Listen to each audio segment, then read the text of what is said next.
What's going on YouTube? It's your boy Cam ATL. Shout out to the DFS squad. Shout out to everybody watching this video right now. Drop a like down below because I already know you're gonna love it.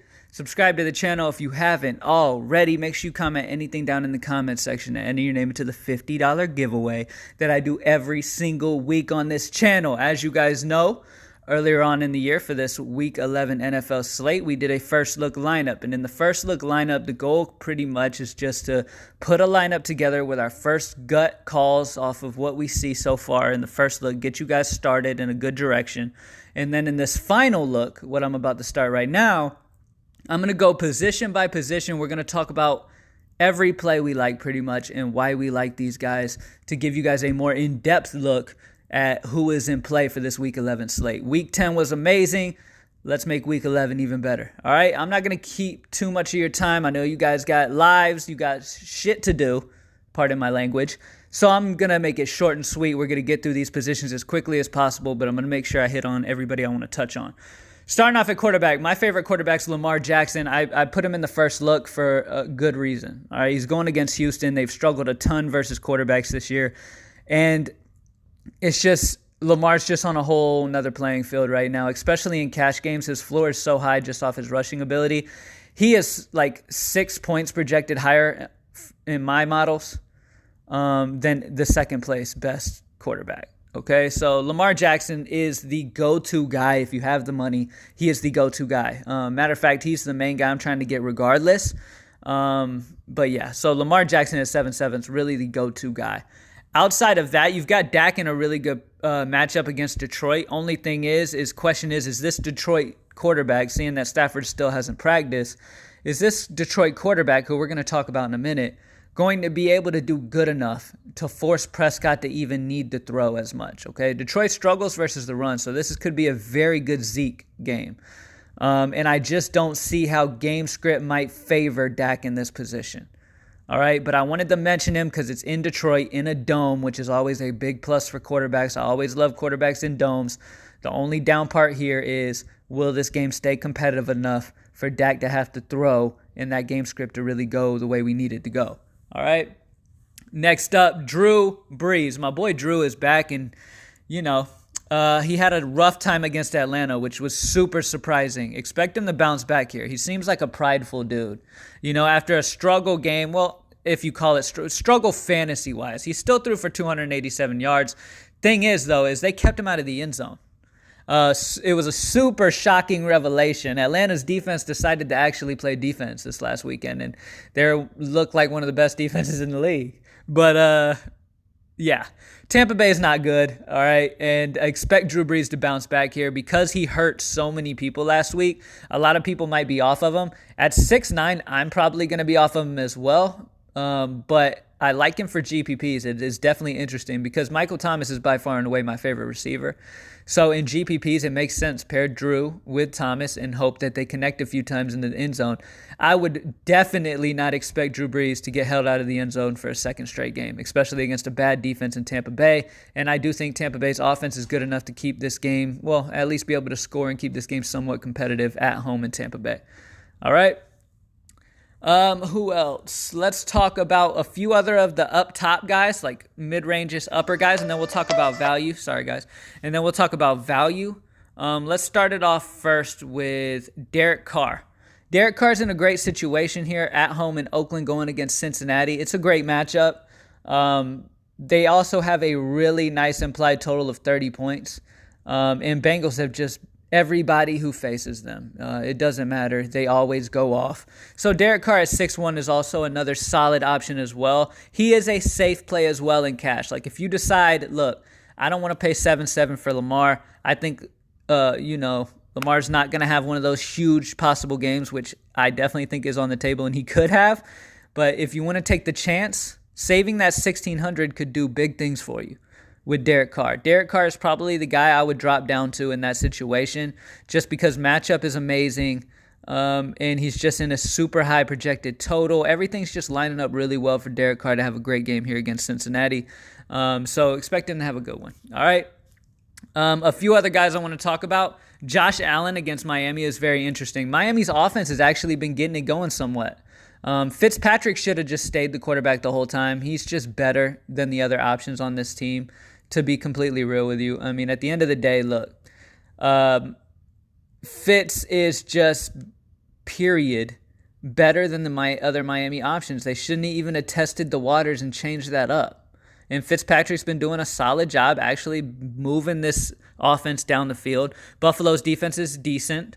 With this game being in Miami, I wouldn't be surprised to see this somehow stay somewhat competitive.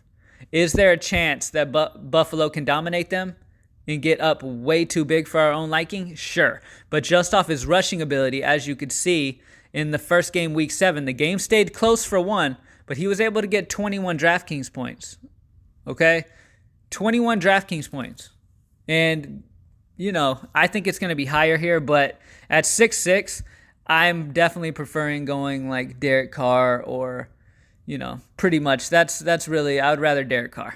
All right, and I'll just end it at that. Next up, Deshaun Watson's okay for GPPs, but at 6'8", no, I'd rather the other side of the ball with Lamar, obviously, and I would rather save Derek Carr at 6'1". Some other guys that are interesting, Jimmy Garoppolo is somewhat interesting at 6'7", going against Arizona. Arizona runs a ton of plays. They're fast-paced. San Francisco's going to play faster and have more plays because of it. At 6'7", though, reserved only for GPPs. Garoppolo doesn't really have much upside. So it's not even really reserved for GPPs. With GPP guys, you want to focus on upside. And Garoppolo just doesn't have much of that. So I would steer clear of that, to be honest with you. Matt Ryan is interesting at 6'2" at Carolina. Now let's talk about value. All right, because there's a lot of people in the industry who like to save at quarterback and then spend up elsewhere, and I totally understand. Kyle Allen is one of the options for sure. At home in Carolina, going against Atlanta, this is an amazing situation here. Now, I understand Atlanta looked like a superstar defense against Drew Brees last week. Don't expect that to happen twice. That would pretty much be like lightning having to strike twice in the same spot. Kyle Allen's in a great position at 5'3". Love him against Atlanta. Atlanta's secondary is atrocious. Their defense horrible, regardless of how they did last week. I'm not putting too much merit on how well they did last week. This is in Carolina. Kyle Allen is a solid savings at 5'3" for sure, and he's one of the guys I'm definitely interested in if I'm trying to save some money. Another guy that you can consider in GPPs, somewhat interesting because nobody's going to have him, and if he has a solid game, the spend-ups elsewhere could really help you. Ryan Finley at 5,000. Nothing's pulling up for him, but Ryan Finley at 5,000 for Cincinnati going against Oakland. Oakland's defense is really bad. Okay, their secondary especially. Through the air, they've been giving up a ton. They've been okay on the ground, but through the air, they've been giving up a ton. And Finley's 5K. I would rather spend the 300 more for Kyle Allen, who actually has some more experience and has proven that he can get his team in the end zone. But Finley is also a cheap option that you could consider for sure. All right. Outside of that, there's nobody else I'm really paying attention to. Those are pretty much all the guys that I'm focused on for this week. At running back, I have had no issues whatsoever getting Christian McCaffrey in every line I've built. I really haven't struggled much at all. And I just think that's once again going to be the game plan. I think Christian McCaffrey is your go-to guy. I don't care if he gets to 12K at the end of the day, especially if you play cash games and you're going for safety. He's the safest safest running back you can possibly play in this league. And he's in a fantastic matchup against Atlanta. I am projecting him to be like the second highest owned running back outside of like maybe Brian Hill as value at 4.8. But we'll talk about him in a second. So McCaffrey is the go-to guy for sure. The guy I like a lot next is Dalvin Cook. Thielen could possibly be missing again. So Dalvin Cook in the run game is going to benefit a little bit, as well as Stephon Diggs.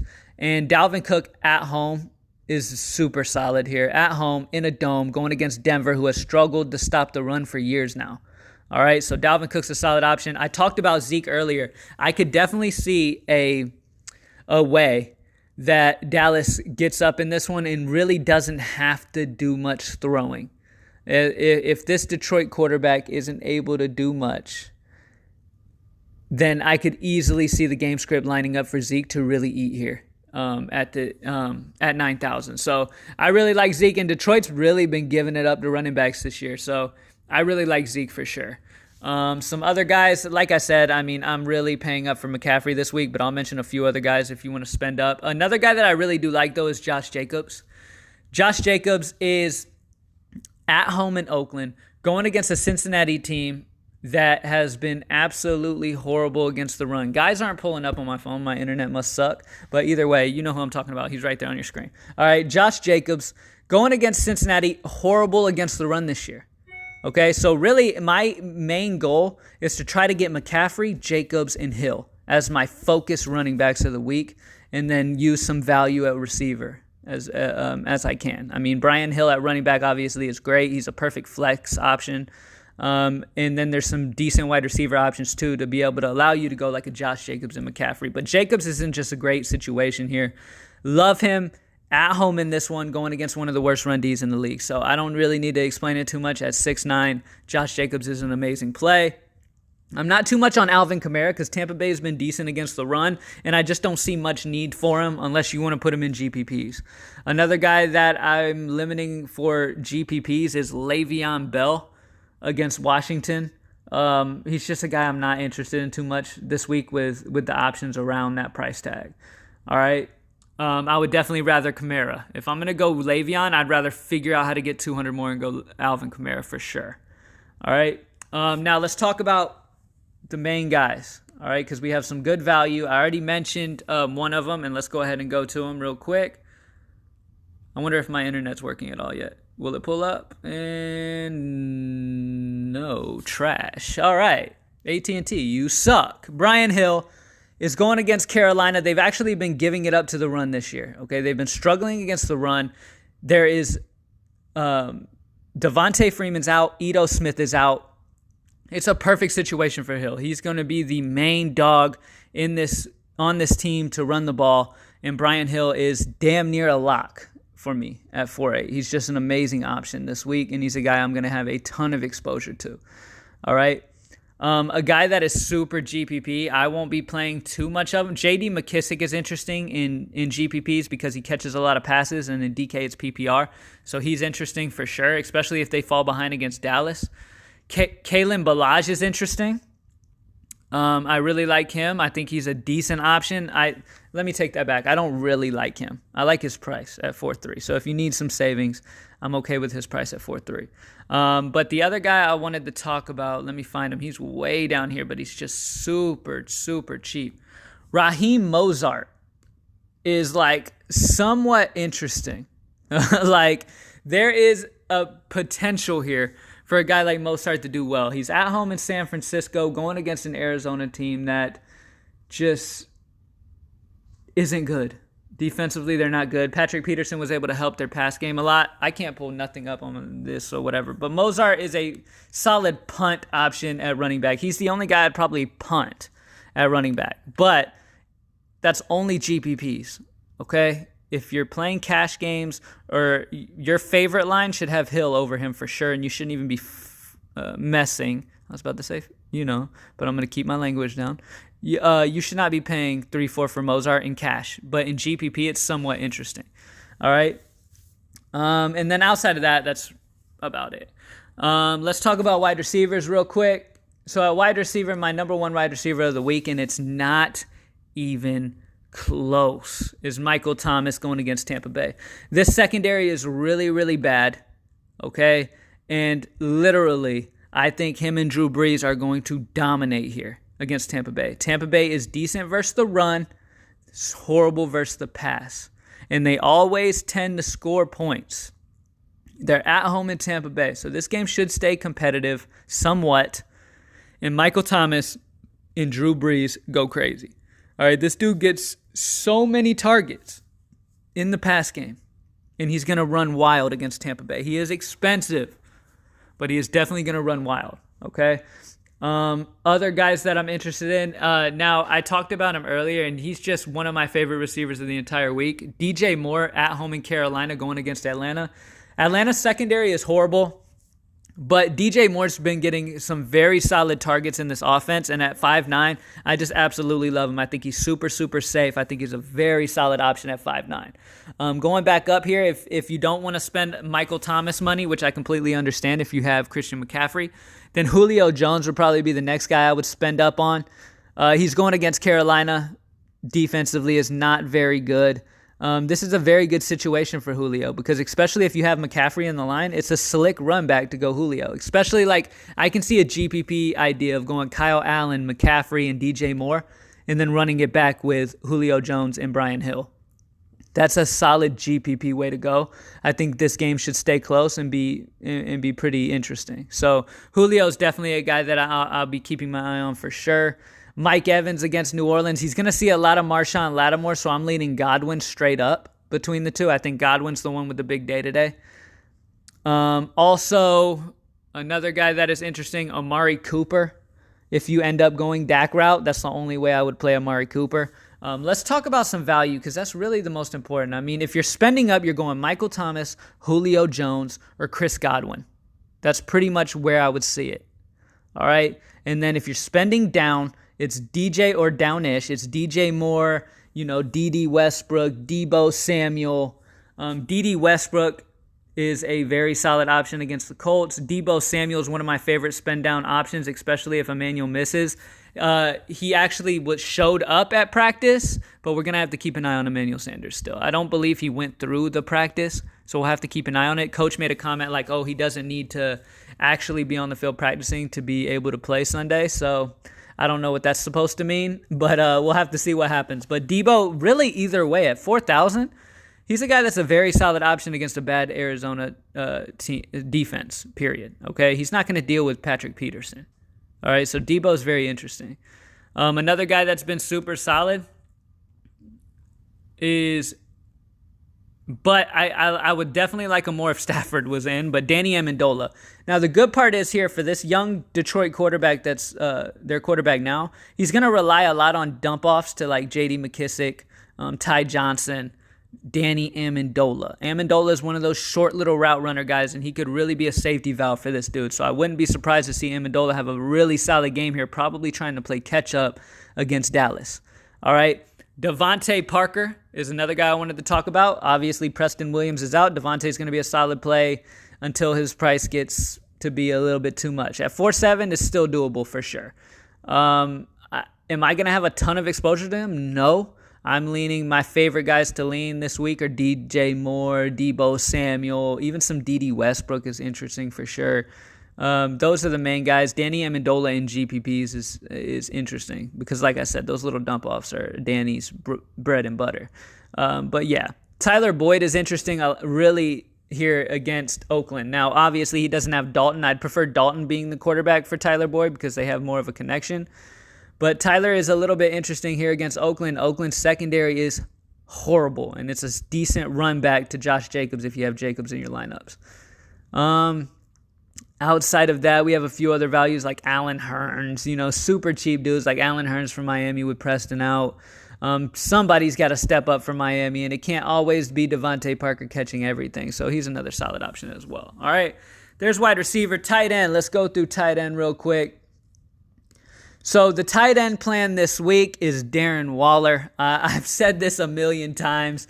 His price rose to a ridiculous level. Now it's back to like a 5.5 because he hasn't really done much lately.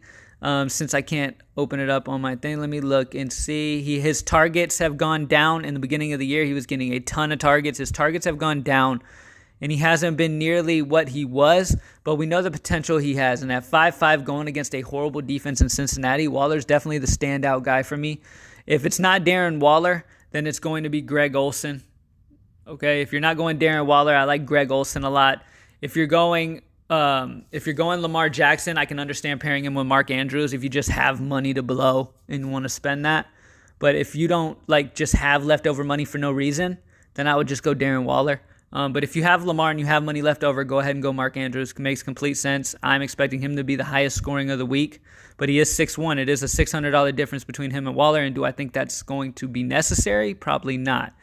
But, I mean, you've got options like Irv Smith is solid value at 3.1. You've got Greg Olsen not huge value, but 3.9. He's been getting a lot of play with Kyle Allen, and going against Atlanta is a great matchup. He's another guy that's a great option. Eric Ebron for the Colts against Jacksonville is also a solid option. Zach Ertz against New England.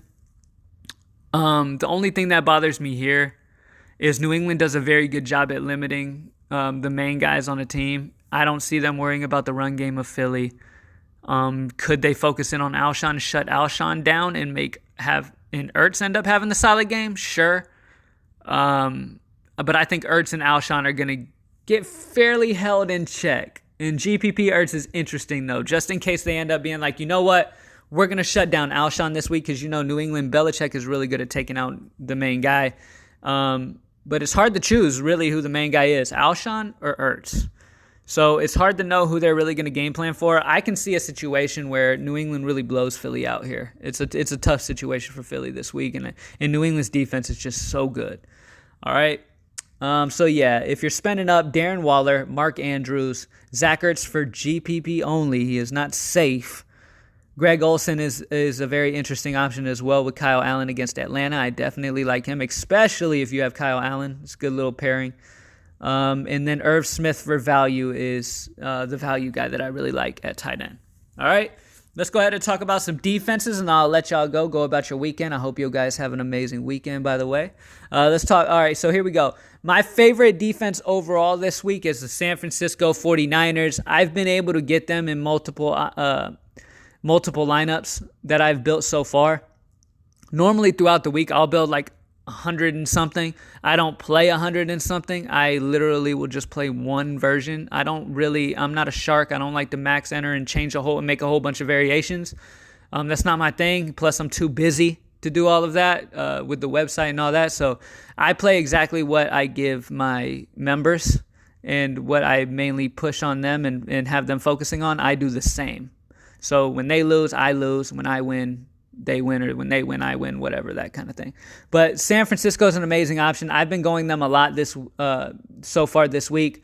Minnesota's a solid spend down against Denver because Denver offensively is a struggle. Buffalo Bills are an option as well. There's a bunch of little options. It just comes down to if you need the save. If you don't need the save, 49ers are the defense you should go with. If you need the save, New Orleans Saints is interesting against Winston, who loves to turn the ball over. The Washington Redskins is very interesting at 2-8 against the Jets. And that's pretty much where I'd stay. When it comes to value, that's about where it would be. I mean, honestly, I'm either going, if I'm spending down, I'm going the Saints or the Redskins. If I'm spending up, I'm going 49ers or the Bills. And that's about it. All right, greenlightdfs.com. Join the squad, man. I hope I was able to touch on everybody you guys were interested in. I pretty much went through every player that I am interested in for this week. We have talked about majority of them. I wanted to mention, outside of DJ Moore for Carolina, the wide receiver, I like Curtis Samuel as well. I love them both on the same offense. Tyrell Williams, if you're going Derek Carr, he's a great option to pair with Derek Carr as well. I just want to make sure I didn't miss anybody. There's some news that came out about Terry McLaurin. The team's planning on moving him around the formation more and kind of throwing defenses off a little bit and maybe running him out of different spots where they're not used to, which could really help McLaurin. So I could see him having a big game if that works out. Russell Gage, by the way, I wanted to mention again. I talked about him in the first look lineup. Russell Gage seems like amazing value at receiver. If you need a spend down at 3-3, I think it can get worse than Russell Gage going against Carolina. I think the game stays close. I think throwing is going to need to happen from both sides. And I think with Mohamed Sanu out, this dude's going to get you 5 to 8 targets, and that's fine. At 3-3, he can fall into value. All right, and that's about it. Let me just make sure I don't miss anybody. If I missed anybody you're interested in, comment them down below in the comment section. I know you guys love to talk amongst yourselves. Comment your ideas and stuff that you find interesting, maybe your breakout player and stuff down in the comment section. Good luck, everybody, week 11, man. Let's go ahead and kill it. greenlightdfs.com. Join the squad.